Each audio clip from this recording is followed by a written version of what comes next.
Here's why I don't think you should be moving to Mexico City right now. Hi, my name is Rashida Dow, and I've lived in Mexico City since 2019, and I'm here today to talk about why this is not the time for you to move here, and to tell you, honestly, I'm not moving away right now, but eventually I will. We're gonna run through the reasons. I'll tell you everything I got. Stay tuned. First, if you're watching this video, you're probably well aware of the anti-gentrification protests that happened in early July in Mexico City. It's probably why you're watching this. We're going to talk about that, but not right now, because it is not the reason I'm considering moving away. And it's not even the main reason I would tell you not to move here. This is a city that has about 3,000 protests a year. If you can do the math, you know that's multiple a day. So in places where the police won't shoot you for protesting, hi America, protests are common, right? That's not to say that protest wasn't valid or that it was the same as other protests, but just to say that it is a culture of protest. It just is. And that's part of that is the safety associated with it. Earlier this year, the teachers shut down the Mexico City airport, which is the biggest airport in the country and one of the biggest airports in the region, because they were on strike, shut down. Flights in, flights out, gone. But you probably didn't hear about that on the news because it's not as catchy as anti-gentrification protests. I would say it's probably more significant. And as far as economic damage to the country, probably did more. But I'm not an economist. I'm just a girl in the world living her life, telling you her truth. I have been thinking about making this video for a while, and I haven't done it because, honestly, when I make content like this, people get to the comments and act like they have no home training. So please, please, bring all the home training you have when you show up in the comments. I'm not in the mood to block people. I want to have an honest conversation. I want to tell you my truth. I want to tell you as unbiased as a human could possibly be. But I want to give you some honest feedback of what it's like to live in the city. So if you're here for the gentrification talk, we'll get to it in a bit. If you hear about the protests, we'll get to it in a bit. But first, I'm sticking around. I'm going to give you some basics of the city. We're going to warm up with some basics. Because most of the issues on my list of why you should not move here relate to one thing and one thing only. And that is there are too many people in the city. There are way too many people in this city, and it's significant for a lot of reasons. First of all, just to give you some background, if you don't have it, Mexico City is built on a lake bed, and that was done by filling in the lake. What that means is that our foundation isn't the most stable of all the cities in the world. And so as more development happens, as more people move in and there's more humans, leads to more weight, leads to more stress on the resources. It's just the city can only handle so many people, and I think we're I think the door's got to shut at some point. I don't know. So let's talk about the size of the city. The city itself, within the city limits, there are about 9 million humans. You'll often hear the count of 22, 23 million people because that's the size of the metropolitan area. Most of the people in the metropolitan area enter the city regularly, and that's why the number kind of flows. Because if you live outside of a city, like I live a mile from the city border, right? So if I lived a mile away, I would not be in the city, but I would be in the city probably every day. I would count as being in the city and using city resources, right? So built on a lake, not a stable foundation, lots of pull on the resources because 23 million people are pulling humans. We have enough humans. And And that leads to a number of things. Number one, recently, Mexico City was rated as having the worst traffic in the world. This is not why I'm leaving. It's just to give you some context, or why I don't think you should come.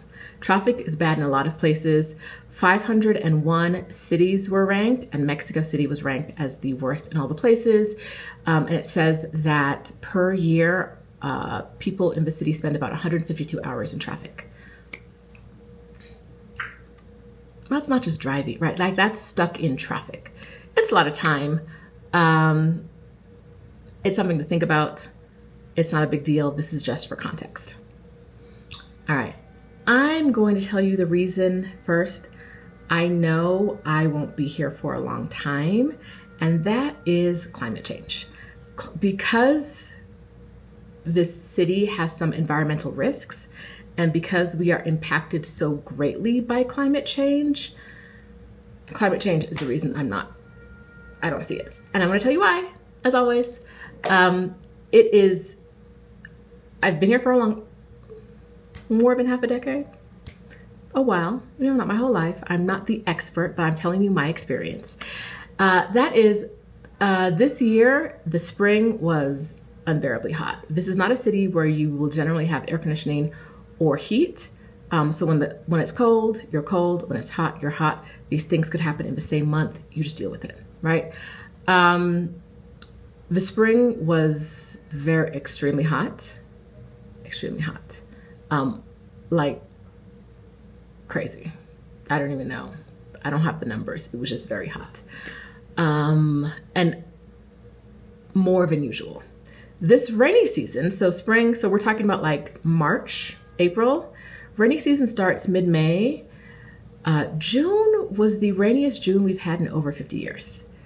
So we went from like, I have to keep my curtains closed because it's too hot. The sun coming in is making my apartment unbearable, to now my windows are open, but there's no light coming in because it's raining all day long in rainy season. To rainiest June in 50 years, over 50 years. And if you are aware that we had a water shortage issue last year, you might be like, yay, rain solves the issue. But wait, it does not.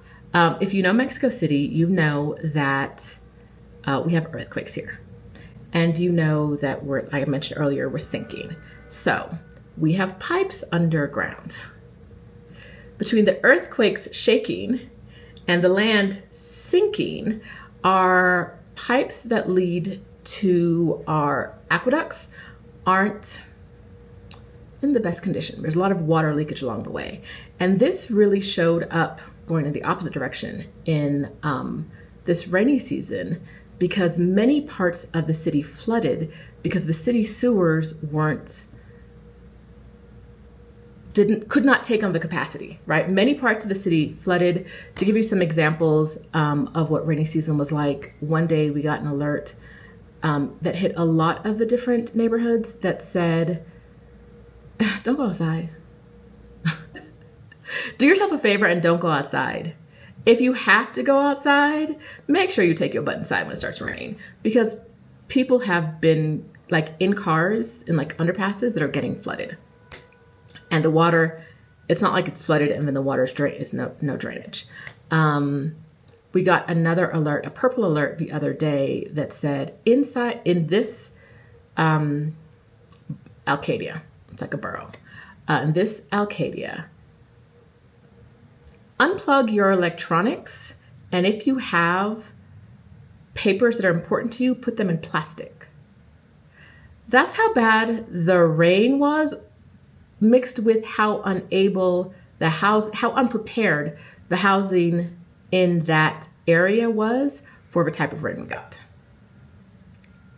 Unplug your electronics is a little crazy, right? Like, you're inside, that rain may still come for you. In my area the other day, it's been raining a lot. It hadn't rained in 2 days. I went outside for a walk, and the area right outside of two sewer grates was flooded. Everything else was dry. It had not rained all day long. Right outside the sewer grates was flooded because the water it's where, the water is meant to go down into that area, but down into that area, there's nowhere for it to go because there's so much water in there.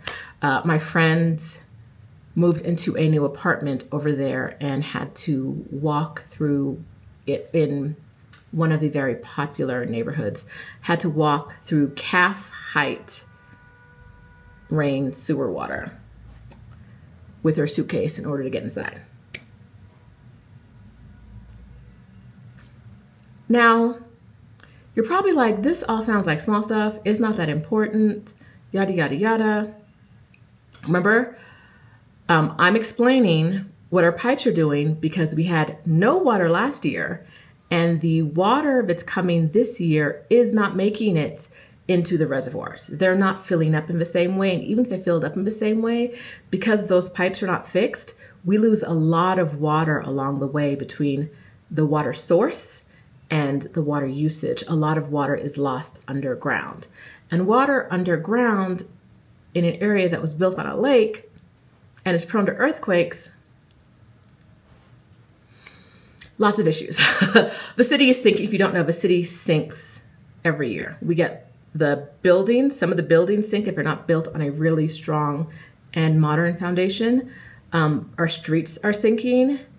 In some places, I went to a church where the church used to be at street level, and now the street is above. If I go to the entrance of a church, the street is above my head.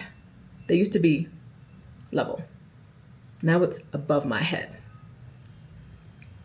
And I'm very average height for Mexico. The reason that I know that I won't be here maybe in 5 years is because in 10 years, the estimate, our university here, UNAM, it's the country's university. There's a campus here in Mexico City. They're saying that big chunks of the city will be unlivable in 10 years because of climate change, because of the water, because of the sinking, because the land won't be good anymore, that a good sizable chunk of the city won't be livable. If housing, we're going to talk about housing in a minute, child, but if housing is hard to get now, imagine the problem with housing if 1/3 of a city is not livable anymore, right? If that many people can't live in the city anymore, where are they going to go? I personally feel like if I'm here because I love the city. I'm here because from the very first time I set foot in the city, I loved it. I love it. I love it down. It's not about the cost of living. It is about the people. I love this city. But my ancestors aren't from here, right? My family didn't grow up here. I was not born here. And so if the city becomes unlivable, big chunks, and people have to move somewhere, I don't feel like I should have priority on space. I don't know that I deserve a space if the city is unlivable, right? I think that the people who were born here, were raised here, whose families have been here for generations are the ones who should be here. Okay, so you're gonna leave, but why would you tell us not to come, but you're not leaving now? I'm telling you, it's not a great time to build a life here, right? If big chunks of a city are gonna be unlivable in 10 years, it's not a great time to build a life. I have already built a life here, right? So I'm going to have to move completely, pick up and go somewhere else. And that's the difference. I'm saying I would not try to build a life here right now if in 10 years, the place you live could be unlivable, or the place you live could be much less comfortable because now there need to be a lot more developments around it or something in order to house the people who were in the unlivable zone. I know at some point I'm going to leave. This is not my forever home. I thought it was for a long time, but we're moving in the direction of it not being that. All right, let's go to renting. I'm gonna try to keep this short because you may already know a lot of this. We're gonna talk about it though. Renting is really, really hard in Mexico City. And this is not because of price. That's a different factor. The prices of apartments in Mexico City have gone wild. Wild, right? Ludicrous. But that's, as a foreigner coming in, that's not the part of renting I want to talk about. We'll talk about that. We'll talk about inflation later. The actual renting of an apartment, right? Even if you have the money, is significantly harder than it used to be. When I showed up, my landlord was like, "Can you pay the rent?" I said yes. She said, boom. Now they want insurance policies. They want guarantors. And a guarantor in Mexico City generally needs to be someone who owns property in Mexico City who does not have a mortgage on their property in Mexico City. Do you know someone in Mexico City who owns real property and does not have a mortgage on it? I don't. So I could not find a guarantor.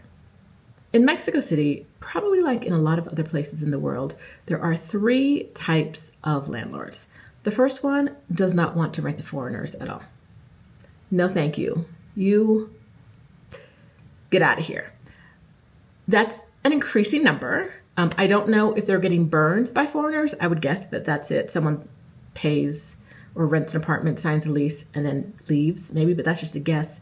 I'm not a landlord. I don't know. But there are it's an increasing number of apartments that are like no foreigners. Or when you try to rent to them, they're like, nah. Rent from them. They're like, no, thank you. All right. Then there are the landlords who only want to rent to foreigners. And I'm going to tell you right now, they're robbing you. That rent they're charging you is crazy. It's ludicrous. It's insane. But they know that foreigners coming into the city don't know better. And so they'll pay it. Crazy. You have the landlords in the middle who don't care who you are, they'll rent to you. But the requirements make renting really hard. Like I said, having an insurance policy can be difficult and expensive.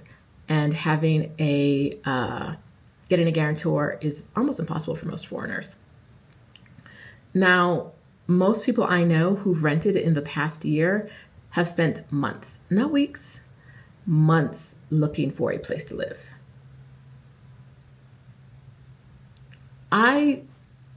Spending months looking for a place to live is not really how I want to live my life. Right? It's not the greatest challenge I'll face on this planet, but it's a challenge, right? It's definitely a challenge. Another issue that feeds into the availability of housing and the price of rents is that many units are left empty for a very, very long time. Years. It seems that there are a lot of landlords who would rather leave their place empty than not get the rents they want. And some of you are going to argue me down about this in the comments. You probably don't live here. If you do live here, you would know that it is very common for places to be empty because these places are not owned as money-making investments, right? A lot of places are owned as a place to park money. And if you have enough money to park money and you don't want to deal with any potential headache of a tenant and you don't need money coming in, a lot of people just leave their stuff empty. So like I said, my building probably has 5 or 6 on my floor, just on my floor, 5 or 6 apartments. I've lived here 5 years. I've never seen anyone come in or out of. If I have 15 on this floor, there are 5 or 6 that I have never, ever, ever seen anyone come in or out of in 5 years. Everything is sold. Everything is owned by somebody. But about 1/3 of the apartments on this floor are empty.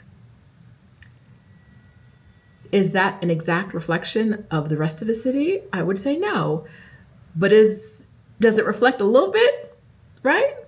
Is there a little bit of a funhouse mirror reflection going on with the rest of the city? Definitely. Some of you are, I know, like, okay, I'll just buy a place. It is so easy to buy a place here. You can buy a place here. It's easy. However, you can't sell it. You cannot sell it. This is a city where things are very, very easy to buy and very, very hard to sell. Because what? There are so many places left empty that anyone could buy at any time. So many places. I know someone else is going to be like, that sounds crazy. Yes, it does. It is very, very hard to sell things here. Very, very easy to buy, which is one of the reasons I would never, ever consider buying here. That and the fact that, like, I don't know, the ground is sinking. Parts of the city are going to be unlivable. Next thing I want to talk about is inflation. It's real.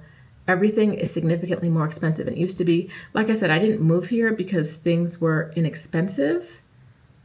I wasn't seeking a lower cost of living. I moved here because I feel it in my bones when I'm here. I love it. But I also buy things. And so I notice that things are more expensive than they used to be. If you have this fantasy that Mexico is a cheap place to live and you can come and live like a king, Mexico City is going to crush that. It's going to ruined. The apartment that I live in now is a 2-bedroom, but I signed the lease on in 2020. In this building, I don't think I could get a studio apartment for what I'm paying for this 2-bedroom. If I rented today, I think a studio would be more expensive than what I'm paying on this 2-bedroom. Which gets to gentrification and anti-foreigner sentiment. Quick story. Yesterday, I went for a walk around my neighborhood. I walked for about 37 minutes. In that 37 minutes, I saw at least 1,000 people. It's a lot of us. It's a very dense city. Trust me when I say you see if you're walking with any speed in any neighborhood of a lot of people, you will see a lot of humans. I saw maybe 1,000 humans yesterday. I saw one person I could clock as a foreigner. Other than me, right? One. I saw one human that I could look at and be like, he's not from here. If I'm in a region of the world, I don't try to guess exactly what country people are from if they look like they're from a region. So if I'm in Asia, I'm not trying to guess if you're Chinese or Korean, right? I'm in your land, generally, right? That general kind of thing. When I'm in Mexico, if you appear to be from Latin America, from the way you present, and that could mean 1,000 things, I'm not trying to figure out, are you Mexican? Are you Colombian? I couldn't if I tried, right? If you don't tell me. But there was one person, out of all of those people, one person I could tell was not from here. Out of at least 1,000 people. And I told you, the rent in my neighborhood has gone up dramatically. I don't live in one of the really popular with tourist neighborhoods, and I don't live in those neighborhoods on purpose because I want to live in a place, I want to live locally, right? I want to live with the people. All that to say, there are about 15 apartments on my floor, and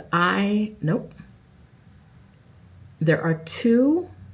There was 1. It used to only be me, but now there are 2 out of the 15 that are occupied by people who are not from this region of the world. And I would say maybe 6 that are empty. So that leaves 7 apartments. Of those 7 apartments, 1 is an Airbnb that's almost always empty. So that brings us down to 6. Yes. Of the 6 that are here, everybody is from somewhere in Latin America. Not a single person is from Mexico City. Not a single person. Everybody is either from outside of the country or outside of this actual specific state. No one's from the state of Mexico or Mexico City. Nobody. And so when we talk about gentrification, part of that conversation needs to be, who is a foreigner? Right? And what does that mean? And what is the impact? this is a really hard conversation to have because it's really hard to have the conversation and get to all the nuance. So I know I'm going to miss something here because I can't say everything, but I am going to try to hit a lot of the points. Now, if you know me, you know I went looking for some numbers. I can't find accurate demographic numbers past 2020. I believe 2020 was the last Mexican census. A lot of these numbers that I have are from the government of Mexico, the federal government. I'm sure it sounds like there'll be another census in 2025, so we'll get new numbers, but we just don't have them yet. So I'm giving you numbers from 2020. I know there's been a lot of change over the past 5 years between 2020 and 2025. But when I tell you these numbers, you'll realize that the change may not be as significant as you think. Let's go. Okay, so like I said, the city is technically around 9 million people, but we maybe up to 10 now, I don't really know. But we call it 22, 23 because we count the metropolitan areas generally. I'm going to work with the 9 million number now. Okay, the growth of the country, the growth of immigrants entering the city of Mexico from 2015 to 2020. Foreigners in the city increased in that 5 years, not each year, but in that total 5 years, the number of foreigners in the city increased by just under 50,000. This is a city of over 9 million people. So over 5 years, foreigners from another country increased the population of a city by 0.5%. Not even a whole percent growth. Americans are often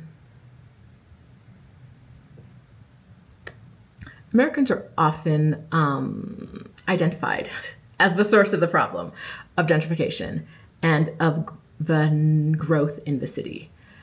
Between 2015 and 2020, just about 11,000 of that 50,000 number of foreigners were American. Americans were the largest number of foreigners to enter Mexico and to enter Mexico City, to move here.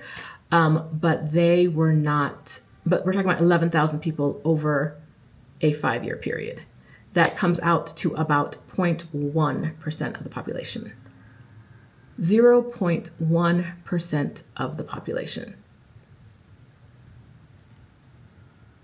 Now, like I said, I know these numbers will have been larger over 2020, from 2020 to 2025, but even if they went up by 5%, they're still not, like the Americans in the city are still not increasing over a 5-year period by a whole percentage point. It's a number that matters, but it's a number that isn't often put into perspective, right? I'm not saying that this growth doesn't matter and that it doesn't impact the city in significant ways. I'm saying that people rarely put it into perspective. However, another number that's important are migrants to Mexico City from Mexico, but from outside of the city of Mexico. In that same 5-year period, 2015 to 2020, 338,000 people moved into Mexico from other parts of the country. An argument could be made that because the Americans are obviously more affluent than the Mexicans moving from other parts of the country, the Americans impact gentrification more. But I just told you, my building is full of people from other parts of Mexico, right? It's a bougie building. It's full of people who have a lot of money, who've come from other parts of the country. This is not a judgment. This is just a thing, right? I did some searching about the population growth in Mexico City compared to other places. Mexico City has, it looks like the 2025 population is 22,752,000. And the growth is 1.1%. That's the smallest growth of any city on this chart that I'll show you. It's the smallest growth, percent-wise. Because it's the largest city, it might be the largest growth overall, but it is the smallest growth percent-wise. Okay, some more fun facts about Mexico City. Walk with me. I know you're probably like, oh my God, she's still talking. But like, if you don't want to learn, click off, right? I'm here to tell you what I know and to give you facts. I have facts. I'm gonna give you the facts. All right. Mexico City is made up of 16 alcaldias, which are kind of like boroughs. And within the boroughs, there are colonias, which are like neighborhoods. Most of the identified problem of gentrification is in the areas that are highly popular with tourists, which are Roma and Condesa. Those are two neighborhoods that are both in the same alcaldia. Those are two neighborhoods out of 1,812 neighborhoods in Mexico City. I'm gonna say that again. 1,812 colonias in the city, according to the Mexico City website. All right, according to Mexico City, they have 1,812 different colonias. Most of the complaints about gentrification are in two. Not that gentrification isn't impacting the other ones, but the ones with the highest visible issues, too. I don't go to those two. I don't go to Roma or Condesa if I don't have to. Because there's so many foreigners. There's so much non-Spanish being spoken.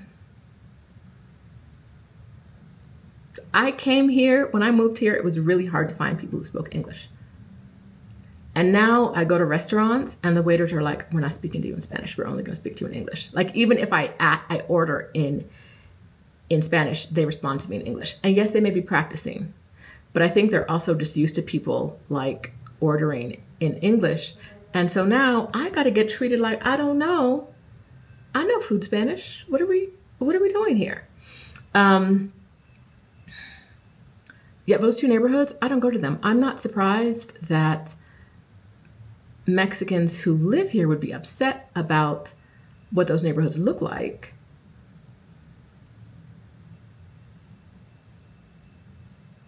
Because it's hard to see the local color. It's hard to see what historically it was, because they're so full of foreigners and tourists. Now I want to get to that for a second. In part of the protest this weekend, people were saying, in response to it, I saw this online a bunch, it's okay that the foreigners come as tourists, but it's a problem when they stay. And this is part of where I say there's some nuance missing, right? Like, they're like, tourism isn't the problem. The problem is when they move here. This city has over 26,000 Airbnbs. Airbnbs increase the price of our rent.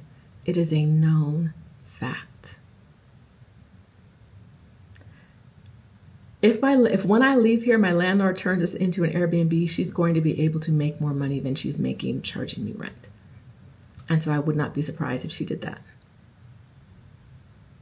So when you say tourism isn't the problem, people who live here are, you're discounting the fact that a big percentage of those tourists are the ones staying in the Airbnbs, which plays an impact on the amount we pay for rent. And we're not ignoring facts now. This is not a place where we ignore things. Like, we got to look them in the face. Speaking of Airbnbs, we have to talk about the historic political,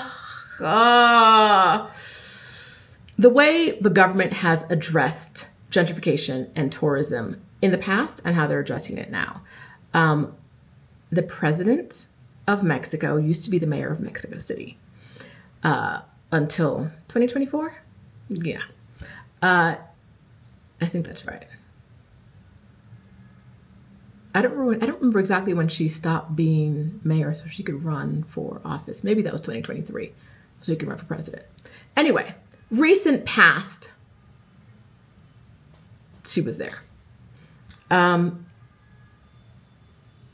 when she was there in 2022, people were complaining that Airbnbs were driving up the price of rents. And in 2022, she created a partnership with UNESCO and Airbnb to attract more digital nomads to the city. And now, what are these protests saying? Get rid of the digital nomads. Get these digital nomads out of here.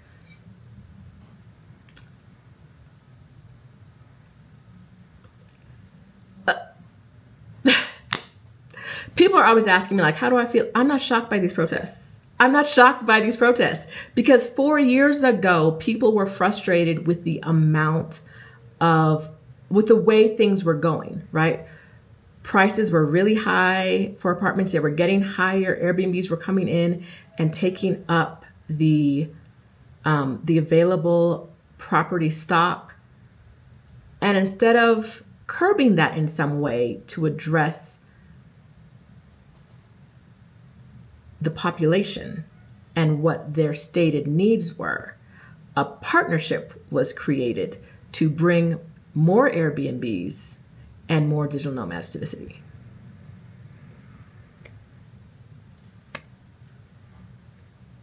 I saw this coming. Like, I have been talking about the fact that that partnership did not make sense to me since back in the day, right? Now, at the time, I believe the mayor, Claudia Sheinbaum, said that, yes, the alliance with Airbnb won't result in higher rents. That's just not how it works. That's literally just not how it works. But it doesn't matter what happened in the past, right? We're here now. We can't undo that. Now she's saying that Mexico is open for all and xenophobia is not welcome, right? It's a very open country. Mexico's open for everybody. And so telling people to go home is not right. That's what she's saying. But she's also saying we need to address the gentrification. How would be my question? Because I have not seen politicians leaning in the direction of doing anything meaningful to address it. And I do believe that that is where it starts, right? Because even if I leave today, I know one of y'all's gonna come in these comments and tell me the answer to gentrification in Mexico City is for me to leave. But even if I leave today, some foreigners just gonna move into this apartment. Like, that's not the answer, right? Stop being 180-day visas or access to tourists was something they tried for a while, but they stopped doing it because apparently the lines at the airport were too long. But that would curb people coming in and not actually living here. And they did it for a couple of months and they stopped doing that. Having some controls about rent increases, some would help. Our rent is now capped between the increase you can do each year is capped, but there's no rent control if someone leaves an apartment and a new person comes in, right? If I leave here, this rent in this building in my apartment could double, right? No one's doing anything about that, as far as I can tell. Our current mayor, Clara Brugada, also condemned the protests and said that they are building about 4,000 more housing units. So they sound like they're going to be affordable housing. However, the estimates are that this city needs 800,000 new units. So 4,000 units doesn't really get to the problem if you need 800,000. Now, before, when I said the doors probably need to close, this is what I'm talking about. There are too many humans. That is not me saying foreigners are the problem. That is me saying that this city cannot continue in the path it's going on